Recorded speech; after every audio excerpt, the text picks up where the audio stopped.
Sur ces images de vidéosurveillance, datant du 28 avril 2017 dans un immeuble moderne de Johannesburg en Afrique du Sud, il est 22 heures passées. Les couloirs sont silencieux et les caméras de surveillance enregistrent une scène somme toute banale de la vie quotidienne. Celle d'un homme qui pousse tranquillement une grosse poubelle noire sur roulette. Il marche d'un pas régulier, sans précipitation, sans nervosité apparente. Il attend l'ascenseur, jette quelques regards autour de lui, rien d'étrange, rien d'alarmant.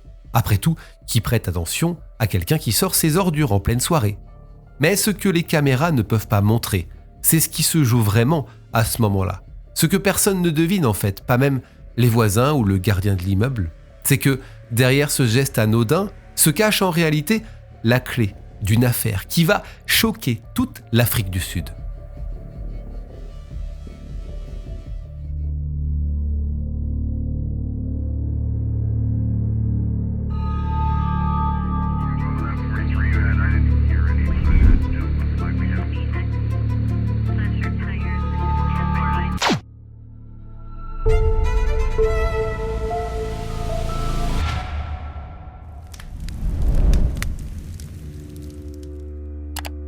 Sandile Mantsoe, 29 ans, c'est l'homme que l'on a vu sur les images de vidéosurveillance. Il habite dans l'un de ses appartements nichés dans ce bel immeuble, à Sandton, un faubourg en banlieue de la ville de Johannesburg.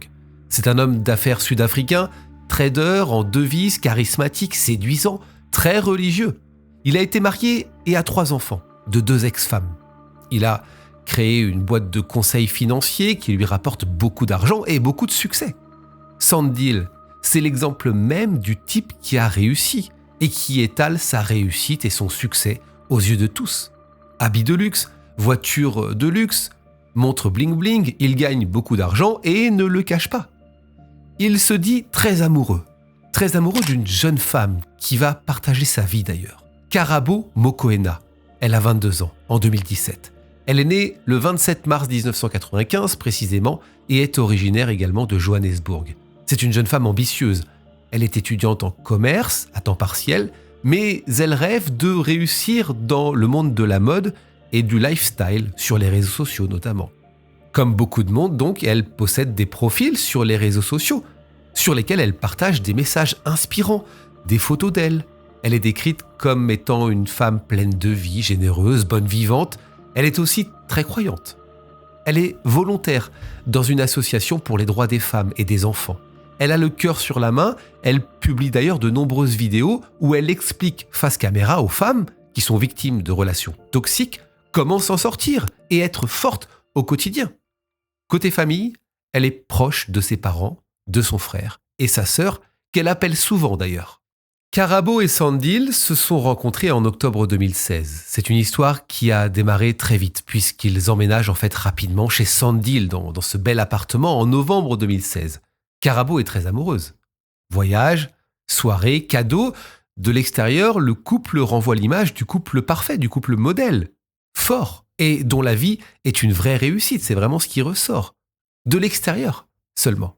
Parce que derrière la vie rêvée, derrière ses sourires et surtout son image de femme forte, se cache une toute autre vérité, une toute autre réalité. Sa relation en fait avec Sandile est toxique. Et malgré tous les bons conseils qu'elle donne aux autres femmes, elle est incapable de sortir de cette relation très compliquée parce que Sandile Mantsoe, c'est un manipulateur. La relation devient difficile assez rapidement. Karabo confie à ses proches qu'elle se sent contrôlée, isolée. Elle parle même de violence physique dès décembre 2016. Sandile, lors d'une dispute, l'a poussé contre le mur et a jeté à terre son téléphone. En mars 2017, nouvelle dispute violente également. Karabo envoie des messages à ses amis.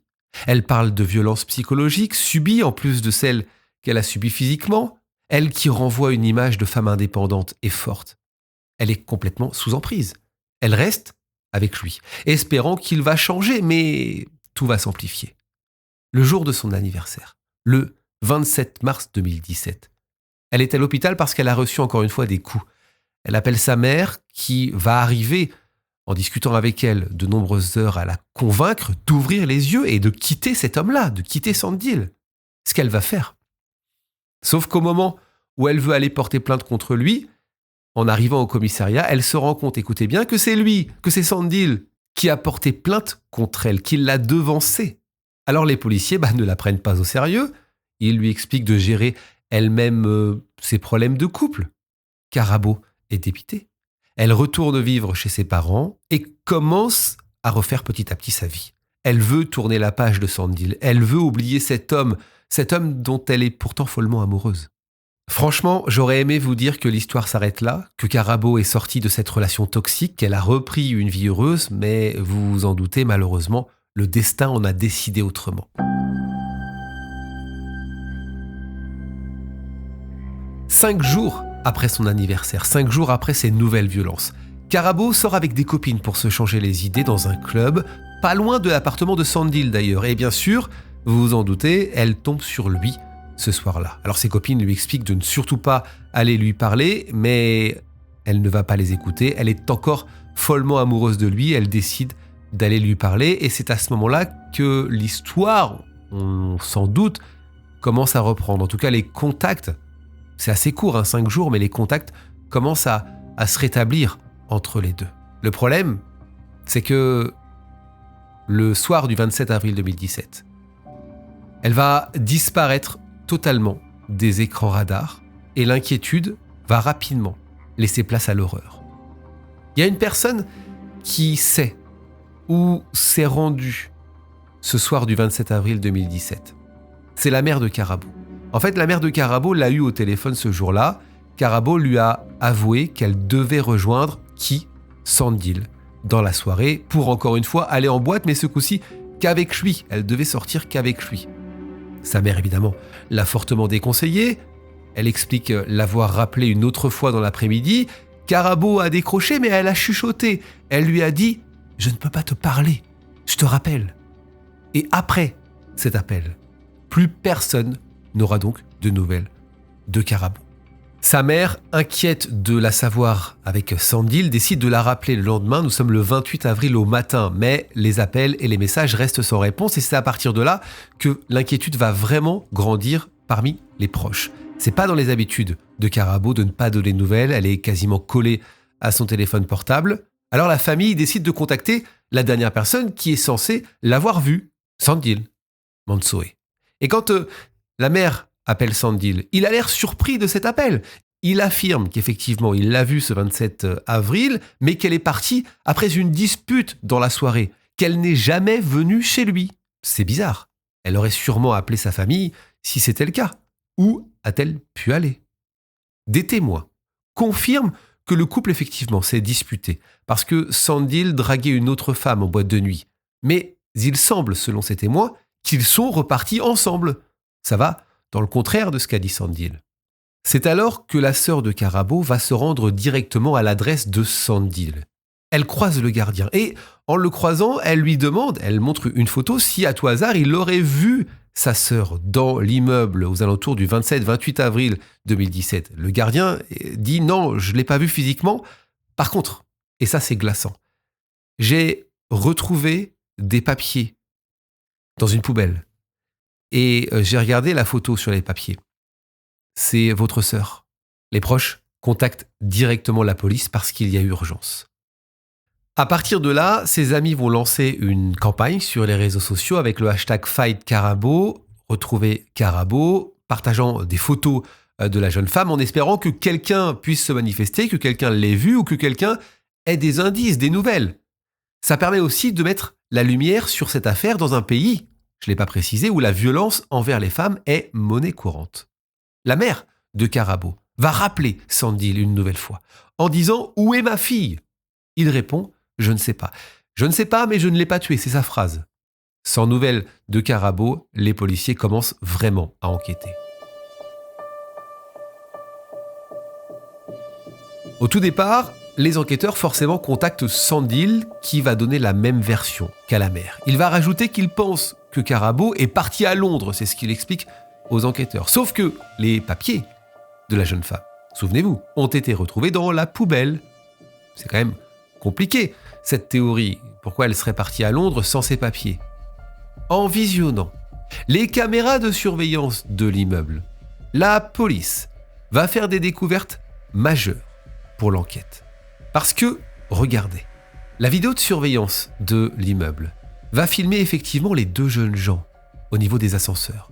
On les voit sur les images le 27 avril dans l'après-midi. Karabo devant Sandil, elle rentre dans l'ascenseur, on sent quand même un petit froid entre les deux, il n'y a pas de rapprochement. La prochaine image que l'on a, c'est le 28 avril, au petit matin, puisqu'il est 2h48. Ils ne se parlent pas. Karabo semble contrariée. Elle est vêtue d'un haut rose et d'un pantalon gris. Ils empruntent non pas l'ascenseur, mais les escaliers ce coup-ci. Qu'est-ce qu'on comprend sur ces images ? On comprend que Sandil a menti en disant que Karabo n'était pas allé dans son appartement après leur dispute au club. Pourquoi a-t-il menti ? Les enquêteurs continuent de regarder donc les bandes de vidéos de surveillance de l'immeuble. Ils s'intéressent particulièrement au jour suivant, moment où Karabo disparaît, la journée du 28 avril. Et le comportement de Sandil, qui est filmé, est totalement déroutant. Regardez, il fait des allers-retours avec une grosse poubelle noire, qui a l'air assez lourde.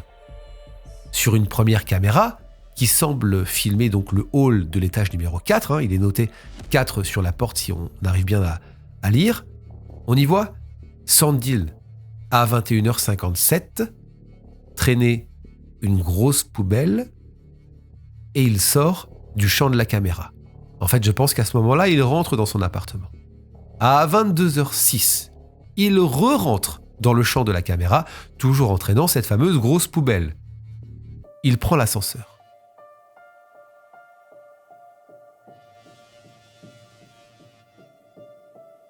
Au même instant, une autre caméra à un autre étage filme deux hommes qui traversent le champ, puis à 22h07, on voit Sandil sortir de l'ascenseur avec sa poubelle et prendre la porte.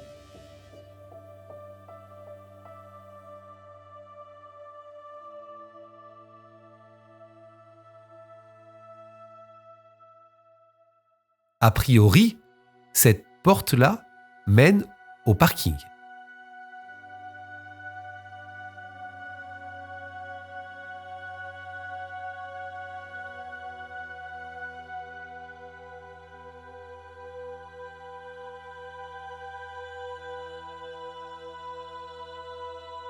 « 22h25, il revient, traînant toujours sa poubelle, et reprend l'ascenseur. « 22h26, nouvelle image de la première caméra du hall 4.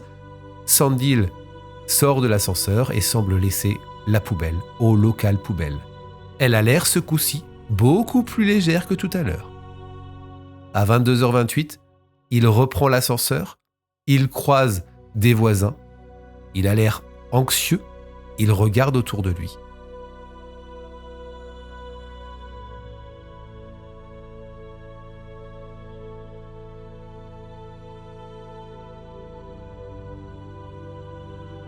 À 22h29, regardez, il est filmé par la vidéo du parking au volant sortant du garage de l'immeuble. Il a l'air plutôt calme et détendu.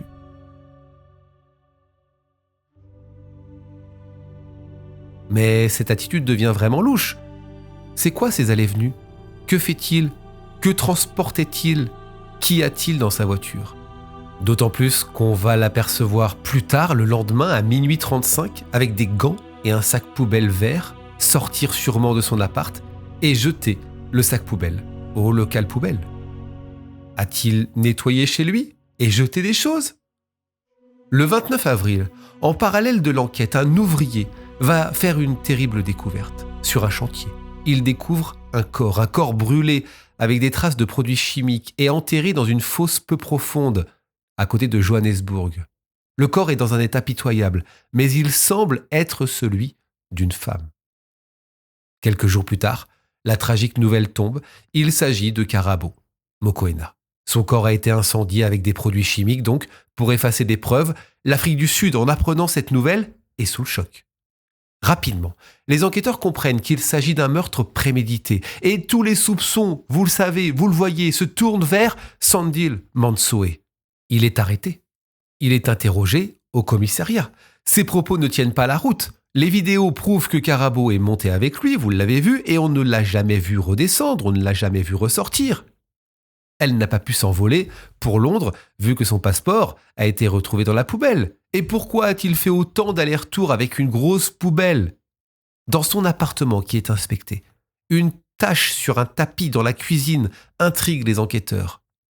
Il raconte d'abord que c'est une fuite d'eau de son frigo, puis que c'est une simple tache, ça n'a pas d'importance. La police le confronte avec toutes ces contradictions, et alors, pris au piège, notamment face aux caméras, il avoue. Il dit Karabo est morte, oui. Mais il affirme à la police qu'en fait, après leur dispute, il a laissé Karabo seul chez lui. Lui, il est parti. Et en revenant 4 heures après, il l'a trouvée morte. Elle a mis fin à ses jours. Il n'a fait que disparaître son corps, juste par panique. Il avait peur qu'on l'accuse. C'est pour ça qu'il a pensé à prendre la poubelle pour mettre le corps dans sa voiture. Ensuite, il s'est rendu dans la maison familiale, en cachette. Il a pris un pneu, de l'acide, de l'essence pour brûler le corps dans un terrain vague. Mais ce n'est pas fini. Parce que Sandil explique que Karabo s'est donné la mort dans un rituel, c'est ce qu'il raconte. Que, il y a quelque temps, ils avaient tous les deux pris rendez-vous avec un marabout pour un sort qui devait apporter encore plus de succès et d'argent à Sandil. Mais que le sort avait une contrepartie. Le couple devait rester uni. Si le couple se séparait, le sort s'arrêterait. Ou pire, l'un des deux pourrait mourir. D'après Sandil, Karabo, voulant se séparer, a préféré mettre fin à ses jours pour le protéger. Évidemment, il explique que Karabo était instable psychologiquement. Elle était faible. Franchement, ces explications ne tiennent pas la route. C'est complètement absurde. Les enquêteurs ne croient pas du tout en la version de Sandil, évidemment. De plus, les relevés téléphoniques montrent que Sandil a menti sur ses déplacements. Il a éteint son téléphone pendant plusieurs heures, exactement au moment où Karabo a disparu. Petit à petit, le puzzle se complète. Sandil a blessé Karabo sûrement par arme blanche, on parle d'un couteau. Il a ensuite été chercher une grosse poubelle, il a mis le corps de Karabo à l'intérieur, il l'a amené dans sa voiture, c'est pour ça qu'on le voit sortir au niveau de cette porte, je vous ai expliqué que c'était la porte du parking. Il a chargé le corps dans sa voiture, ensuite il replace la poubelle dans le local, il prend sa voiture, il conduit pour aller brûler le corps, histoire d'effacer les preuves. En revenant, il nettoie les indices chez lui. C'est pour ça qu'on a ces images à minuit 35 avec ses gants et ce nouveau sac poubelle. Ce meurtre a-t-il été commis parce que Karabo lui avait annoncé sa décision de le quitter ? Ce rituel de magie noire est-il vrai ? Et Sandil a-t-il tué Karabo pour que le sort continue à fonctionner ? Sandil n'expliquera jamais son geste.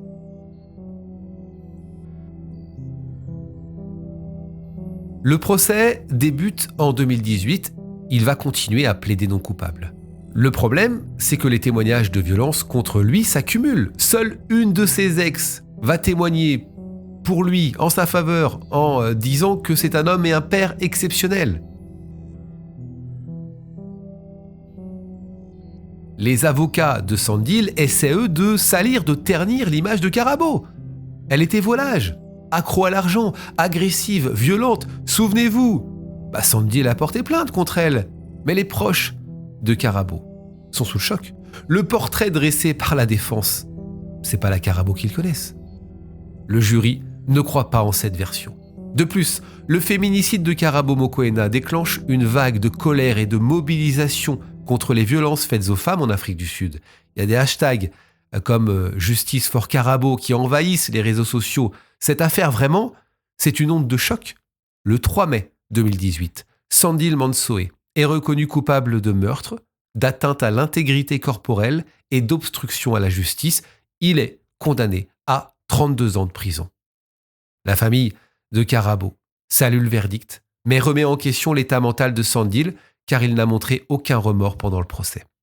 S'adressant aux journalistes dans la salle d'audience, Sandil va crier son innocence. Il affirme que la seule chose dont il était capable, c'était d'avoir essayé d'être une influence positive dans sa vie. Le juge, lui, dira ceci. La cour ne peut vous décrire autrement que comme l'incarnation du diable. Preuve de l'ampleur médiatique et symbolique de ce crime dans le pays, les funérailles de Karabo Mokoena ont été retransmises en direct à la télévision sud-africaine. Cette affaire a mis en lumière un problème systémique, les féminicides et la violence domestique. Rendez-vous compte, pendant la semaine qui a suivi le meurtre de Karabo, les corps de 4 femmes ont été retrouvés dans des terrains vagues de Soweto, la banlieue de Johannesburg. Karabo est devenu un symbole, mais combien d'autres femmes vivent la même tragédie en silence ? Fait atroce, écoutez bien. En mai 2025, Olerato Mongale, un journaliste qui avait couvert l'histoire de Mokoena, a été kidnappé et assassiné. Son corps est retrouvé non loin de la zone où le corps de Mokoena avait été retrouvé quelques années plus tôt. Les 2 affaires ne sont pas liées, mais le meurtre d'Olerato a été commis par un petit réseau de crimes organisés qui avait pour schéma d'enlèvement, de vol et de tuerie de jeunes femmes. On se pose la question aujourd'hui, pour terminer cette vidéo. Nous sommes en 2026. Qu'est devenu Sandile ? Puisque l'affaire a eu lieu en 2017. Il est toujours en prison, évidemment. Il a été condamné en plus de sa première condamnation en 2024 pour fraude. Il a escroqué une centaine de personnes qui ont investi de l'argent dans son entreprise. Un vrai enfant de cœur qui se cachait derrière la religion pour paraître honnête.